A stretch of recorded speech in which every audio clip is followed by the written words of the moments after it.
Bueno, problema 101 de la guía. ¿Sí? El problema 101 se corresponde con este dibujo que aparece acá abajo. Dice, por una rampa sin rozamiento se deja deslizar una partícula desde una altura h. Al finalizar la rampa sigue una pista vertical y circular de radio R y me pregunta, ¿desde qué altura habrá que soltar la partícula para que pueda dar una vuelta completa sin desprenderse de la pista? ¿Sí? Bueno, acá les reproduje el esquema que aparece en la guía, ¿sí? Tengo la partícula, inicialmente sale del reposo desde una altura h por una rampa recta y después acá empalma con una pista circular de radio R. Entonces, eh, lo que hay que pensar un poquito es qué pasa, por ejemplo, en el punto C, ¿no? ¿Por qué? Porque uno estaría tentado a decir, bueno, para que dé una vuelta, para que llegue a dar una vuelta, tiene que llegar hasta acá, ¿sí? Y puede llegar a plantear que la velocidad en este punto es cero, ¿sí? Y eso está mal. ¿Por qué? Porque si la partícula viene, empalma con esta pista circular y llega acá con velocidad cero, significa que acá lo que hace la partícula es llega hasta acá y como tiene velocidad cero, cae de manera vertical cuando llega a este punto. Entonces tiene que llegar a este punto no con velocidad cero, con una cierta velocidad, teniendo en cuenta que está en una trayectoria que es una circunferencia de radio r, ¿sí? Entonces, no puede llegar con velocidad cero. Tiene que haber una relación entre la velocidad y la aceleración normal en el punto C, en el punto más alto de esta pista circular. Entonces, en este problema hay que mezclar un poquito energía con algo que vimos en cinemática, que es más o menos lo que dije recién, y con dinámica también, ¿sí? Con energía solo no alcanza. ¿Por qué? Imagínense que planteo energía entre el punto inicial A y el punto C, ¿sí? Bueno, tengo que ver cuál es el trabajo de las fuerzas no conservativas, ¿sí? Hay dos fuerzas que actúan a lo largo de la trayectoria, ya sea a lo largo de esta rampa recta o a lo largo de la pista circular. El peso siempre está presente y la normal, ¿sí? Tanto sea en la pista recta como en la circular, la normal es perpendicular a la trayectoria, ¿sí? Acá la trayectoria es esta recta y en la pista circular es la circunferencia, ¿sí? Entonces siempre la normal es perpendicular a, eh, a la trayectoria. Entonces, como la partícula se desliza primero por esta pista recta, en todo este tramo el trabajo de la normal es cero, ¿sí? Porque el desplazamiento va a ser a lo largo de este plano inclinado, de esta pista inclinada, que es recta, pero el desplazamiento es perpendicular a... Perdón, la normal es perpendicular al desplazamiento. Entonces, el trabajo de la normal acá es cero. Y acá también el trabajo de la normal es cero, ¿sí? Porque la normal es perpendicular a la trayectoria y la trayectoria, bueno, es esta circunferencia. La partícula, una vez que engancha acá en esta pista circular, ¿sí? Se desliza por esta pista y la normal es perpendicular a la circunferencia. Entonces, el trabajo de la normal es cero en esta parte de la trayectoria y en esta parte también, ¿sí? El trabajo de las fuerzas no conservativas va a ser simplemente el trabajo de la normal, ¿sí? Y es cero. Entonces, el trabajo de las fuerzas no conservativas, va a ser la variación de la energía mecánica, o sea, la energía mecánica final menos la energía mecánica inicial, ¿sí? Donde, ¿qué es final e inicial? Bueno, final va a ser el punto C y la inicial va a ser en el punto A. ¿Sí? La partícula parte del reposo, o sea que inicialmente no tiene energía cinética, solamente tiene energía potencial gravitatoria, ¿sí? A medida que baja, la energía potencial gravitatoria disminuye y aumenta la energía cinética, entra al punto este de empalme entre las dos trayectorias, el punto B, con la máxima velocidad, ¿sí? Máxima me refiero respecto de este punto de acá, a cualquier punto de la trayectoria recta, Después empieza a subir por la pista circular. A medida que sube, aumenta la energía potencial gravitatoria y disminuye la energía cinética. O sea, a medida que sube, disminuye su velocidad, ¿sí? Eh, Sin saber mucho de física, si uno tira una partícula desde una altura cada vez más grande, va a llegar acá al punto B con una velocidad cada vez mayor y va a llegar al punto C, al punto superior de la circunferencia, también con una velocidad mayor, ¿sí? Lo que me pregunta el problema es cuál es la altura mínima necesaria para que llegue a dar una vuelta. Si yo lo tiro desde una altura muy grande, seguramente va a dar una vuelta, pero me pregunta el problema, lo que me pregunta el problema es el caso límite, ¿sí?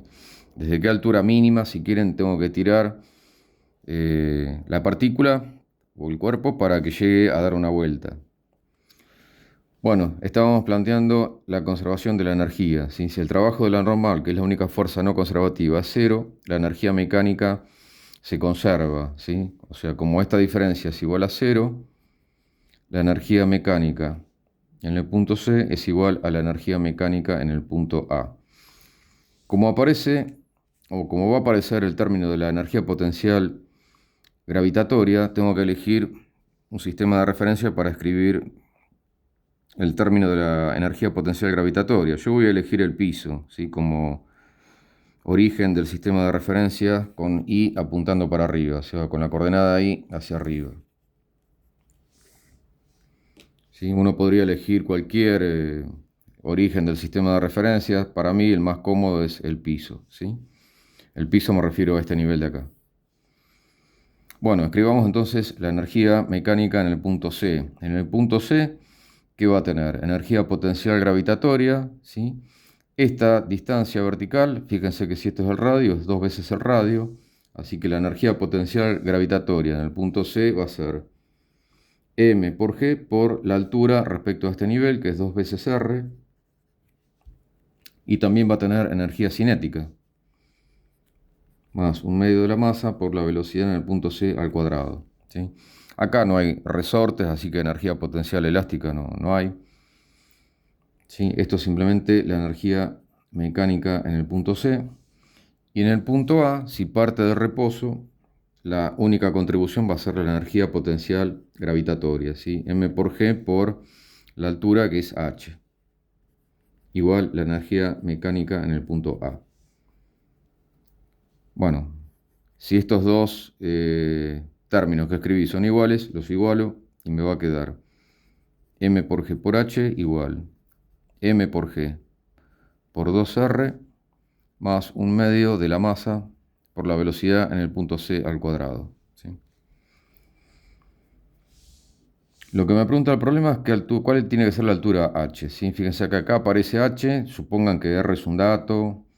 Lo que no es un dato es la velocidad en el punto C, ¿sí? Me las tengo que ingeniar para, sí, escribir alguna otra ecuación, porque si no, no voy a poder de acá despejar la altura H, ¿sí? La velocidad en el punto C, como dijimos, no puede ser cero, tiene que ser algún valor, ya que la partícula se está moviendo en una trayectoria circular. Bueno, fíjense, de acá puedo simplificar un poquito esto, porque, por ejemplo, como aparece la masa en todos lados, la puedo simplificar y puedo escribir que si paso G dividiendo, me va a quedar 2R más la velocidad en el punto C al cuadrado dividido G, ¿no? Dividido 2G. ¿Sí? La masa la simplifico, paso G dividiendo, acá aparece G, así que no aparece G acá, y acá aparece dividido 2G. ¿Qué otra ecuación puedo escribir? Bueno, si se está moviendo la partícula en una circunferencia, una vez que agarra la pista de forma circular, se tiene que cumplir en cada punto que la velocidad, o sea, la aceleración normal a la trayectoria acá, tiene que ser igual al módulo de la velocidad al cuadrado dividido el radio, en este caso el radio de la circunferencia. En particular, en el punto C, se tiene que cumplir que la aceleración normal en este punto es la velocidad en el punto C al cuadrado dividido el radio de la circunferencia. ¿Qué es lo que genera esta aceleración normal? Bueno, eso en cada punto una vez que la partícula agarra la trayectoria circular, en cada punto de la trayectoria circular va a variar. Fíjense, por ejemplo, acá dibujé tres situaciones distintas. En el punto este de acá aparece la normal, siempre apuntando hacia el centro de la circunferencia, el peso siempre apuntando para abajo, ¿sí? La suma de estas dos fuerzas tiene que ser tal que en la dirección normal a la dirección normal a la trayectoria es la dirección que apunta hacia el centro de la circunferencia, tiene que haber una fuerza resultante que genere la aceleración normal que escribí acá, esta de acá, ¿sí? Acá fíjense que la normal, el peso apunta hacia abajo. Acá si descompusiera el peso en una dirección normal y en una tangencial, en la dirección normal el peso apuntaría para allá, pero como tengo la normal apuntando al centro de la circunferencia, la suma de la normal y la componente del peso que apunta hacia afuera sería lo que me genera la aceleración dirigida hacia este punto, ¿sí? En este punto de acá, fíjense que ahora tengo el peso que me aporta una cierta componente en la dirección normal hacia el centro de la circunferencia, ¿sí? Si escribiera las ecuaciones de Newton, fíjense que aparece la normal y una parte del peso ahora me ayuda a generar la aceleración normal en este punto. Y para el punto C, bueno, fíjense que tengo por un lado el peso que me apunta, en el punto C me apunta hacia el centro de la circunferencia y la normal también me va a apuntar hacia el centro de la circunferencia. Entonces, la fuerza que en el punto C me genera en la aceleración normal que escribí acá va a ser la suma del peso y la normal, ¿sí? Este resultado es cinemático, lo que escribí acá, ¿sí? Esto es por cinemática.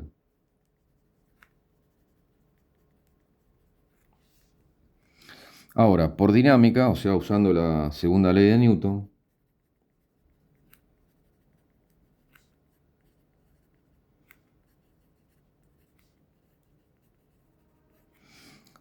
puedo escribir que en este punto de acá, ¿sí? La fuerza va a ser la suma del peso y la normal, es igual a la masa por la aceleración normal en el punto C, ¿sí? En este punto la única aceleración que hay es la normal, ¿sí? No tengo acá, fíjense, en este punto tengo una componente del peso en la dirección tangencial que me genera una aceleración tangencial. Acá no, acá las dos únicas fuerzas que actúan sobre el cuerpo en este punto apuntan hacia abajo, hacia el centro de la circunferencia, en este punto particular, ¿sí? Entonces, la suma de las dos fuerzas tiene que ser igual a la masa por la aceleración, y en este punto la única aceleración es la aceleración normal. Entonces, por un lado tengo esto que obtuve por cinemática y esto que lo obtuve por dinámica. Lo que puedo hacer es combinar estas dos ecuaciones y escribir que, bueno, fíjense, el peso por un lado es m por g, más la normal igual a la masa por la aceleración normal en el punto C, que es esta ecuación de acá. B sub c al cuadrado sobre r. ¿Sí? Fíjense que acá me va apareciendo una ecuación donde aparece B sub c, ¿sí? Que es lo que no conocía en la ecuación de la energía. Ahora, falta ver cuál sería la condición límite, ¿sí? La condición límite sería aquella que le permita al cuerpo dar una vuelta, ¿sí? Por lo menos una vuelta. Piensen en lo siguiente, supongan que en esta ecuación que escribí recién, m por g, que es el peso, eso es constante, ¿sí? Eso no varía. M es la masa de la partícula, g es la aceleración de la gravedad. R es el radio de la circunferencia, eso tampoco varía, m la masa. Entonces, si la partícula llega, por ejemplo, al punto B con mucha velocidad, va a llegar al punto C con menor velocidad, pero también a medida que yo aumento la velocidad acá abajo, también va a aumentar la velocidad acá arriba, ¿sí? Entonces, a lo que voy es, si en esta ecuación yo aumento la velocidad en el punto C, como sea, ¿sí? La única forma que tiene de cumplirse esta ecuación es que aumente la normal, ¿sí? ¿Por qué? Porque esto es constante y esto es constante. Si aumenta la velocidad en el punto C, sí o sí tiene que aumentar la normal, ¿sí? Porque tiene que aumentar la fuerza en la dirección normal para generar una aceleración normal cada vez más grande, ¿sí? Fíjense que la aceleración normal va como el cuadrado de la velocidad en el punto C. Si la velocidad en el punto C es más grande, la aceleración normal aumenta. Entonces tiene que haber una fuerza cada vez más grande que genere aceleración en la dirección normal en este punto. ¿Cuál va a ser el caso límite? Bueno, el caso límite va a ser cuando la normal sea 0, ¿sí? ¿Puede pasar eso? Sí, puede pasar, de hecho pasa. ¿Por qué? Porque basta que haya alguna fuerza que genere la aceleración normal en el punto C, ¿sí? Basta que esta ecuación se cumpla. El caso límite va a ser cuando n sea lo más chico posible. Lo más chico posible es 0. Recuerden que n no puede ser negativo, ¿sí? En ese caso, la velocidad en el punto C va a ser la menor posible para que se cumpla esta ecuación, ¿sí? Puede parecer medio raro, porque alguien me puede decir, bueno, si la normal es 0 justo en este punto, el cuerpo se despega de la rampa de la pista circular. Sí, se despega, pero instantáneamente, ¿sí? Como llega a este punto con velocidad, a medida que pasa por el punto C y agarra esta parte de la rampa, ya entra en contacto de vuelta con la rampa y vuelve a aparecer la normal, ¿sí? Lo que estoy planteando es lo que pasa justo en el punto C en un caso límite, ¿sí? Uno se tiene que dar cuenta de esto, si no es como que en la ecuación les va a faltar algo, porque de la ecuación de la energía yo escribí esto, usando cinemática y dinámica llegué a esta ecuación. Si yo no impongo, me doy cuenta qué es lo que tiene que pasar con la normal, acá me va a quedar algo que no conozco, que es la velocidad en el punto C, y tampoco voy a conocer la normal, ¿sí? Uno se tiene que darse cuenta que el caso límite va a ser cuando la normal es 0, que eso puede pasar y pasa, porque, les repito, me queda el peso para generar la aceleración normal. Entonces, si para el caso límite la normal es 0, esta ecuación se simplifica, ¿sí? Porque me va a quedar, este término desaparece, fíjense que la masa la puedo simplificar y me va a quedar que la velocidad en el punto C al cuadrado, ¿sí? Va a ser igual a G por R. Bueno, y ahora ya está, tengo la otra pieza que me faltaba del rompecabezas, porque tengo una ecuación para la velocidad en el punto C, si quieren al cuadrado, es simplemente el producto de G por R. Entonces lo reemplazo en esta ecuación de acá, ¿sí? Fíjense que la altura me va a quedar 2R más la velocidad en el punto C al cuadrado, es G por R, dividido lo que aparece acá, 2G. Bueno, G con G se simplifica, me queda 2R más R sobre 2, ¿sí? 2R más R sobre 2, eso es 5 medios de R, ¿sí? Que es la respuesta que aparece en la guía. Entonces, para que la partícula llegue a dar una vuelta, la altura está relacionada con el radio de la pista circular a través de esta ecuación. La altura tiene que ser 5 medios de R o 2 veces y medio el radio.